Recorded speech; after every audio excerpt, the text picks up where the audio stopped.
সেই ভালো, খালি চাবি খালি চাবি। ইনশাল্লাহ আমাদের পছন্দের প্রার্থীকে আমরা ভোট দিয়েছি।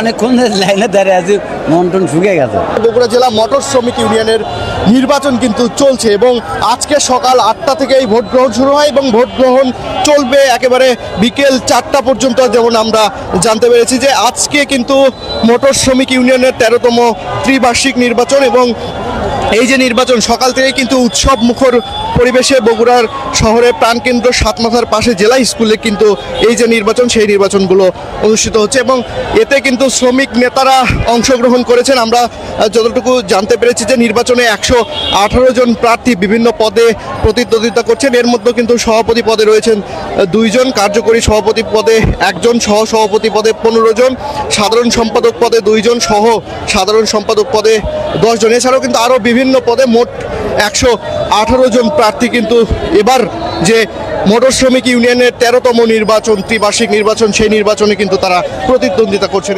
নির্বাচন হচ্ছে ইনশাল্লাহ বগুড়া সদরে ভালো মতো নির্বাচন হচ্ছে। এখন তো কোনো কেঁচা গন্ডগোল হয়নি, আলহামদুলিল্লাহ মোটামুটি ভালোই চলতেছে। বগুড়া মোটর শ্রমিক ইউনিয়নে মোটামুটি সুন্দর পরিবেশটা যেভাবে আসলো এই পরিবেশটা 5টা পর্যন্ত থাকলে আল্লাহর মতো ভালোভাবে ভোট পার হয়ে যাবে ইনশাআল্লাহ। সেই সেই সেই সেই ভালো, সেই ভালো, খালি চাবি খালি চাবি, সেই ভালো।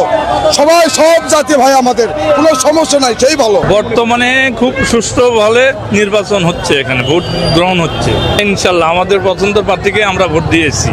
পরিবেশ ভালো দেখতেছি, একেবারে খারাপ না। শুধু একটু ভোটের এলোমেলো সিরিয়াল মিলিচ্ছে না, ভোট কোথায় কে দেবে কী অবস্থায় সেটা খুঁজে পাচ্ছে না। এছাড়া আমার খারাপ কোনো অবস্থান নেই।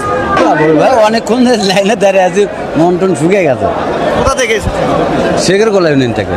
ভোট সুষ্ঠুভাবে কোনো গ্যাঞ্জাম নাই, কিছু নাই, সুষ্ঠুভাবে ভোট হচ্ছে। 4টার মধ্যে ভোট যদি না দিতে পারে, ভোটে মাঠের মধ্যে যারা আছে যতক্ষণ লাগবে, কেন্দ্রের মধ্যে যতক্ষণ লাগবে ততক্ষণই তারা ভোট দিতে পারবে। আপনারা ফলাফল ঘোষণা করবেন কত সময়ের মধ্যে? এইটা ফলাফল গণনা হওয়ার পরে সেই সময় যতক্ষণ লাগবে গণনা করতে, তারপরেই ফলাফল দিয়ে দেবে। মোটর শ্রমিক ইউনিয়নের সার্বিক যে নির্বাচন পরিবেশ সেই নির্বাচন পরিবেশ কিন্তু এখন পর্যন্ত সুষ্ঠু এবং শান্তিপূর্ণভাবে যে ভোট গ্রহণ সেই ভোট গ্রহণ প্রক্রিয়া চলছে এবং বিকেল 4টা পর্যন্ত একটানা চলবে ভোট গ্রহণ প্রক্রিয়া এবং এরপরেও যদি কোনো ভোটার যদি ভোট দিতে না পারে নির্ধারিত সময়ের মতো, তাদেরকে কিন্তু সুযোগ থাকবে ভোট প্রদানের। অর্থাৎ যারা কেন্দ্রের ভিতরে থাকবেন, ভোট কেন্দ্রের ভিতরে, তাদেরকে কিন্তু ভোট প্রদানের সুযোগ যে নির্ধারিত সময় সেই নির্ধারিত সময়ের বাইরে দেওয়া হবে।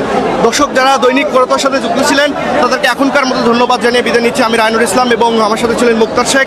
দৈনিক করতোয়া সর্বশেষ আপডেটগুলো পেতে ভিজিট করুন করতোয়া.com.bd।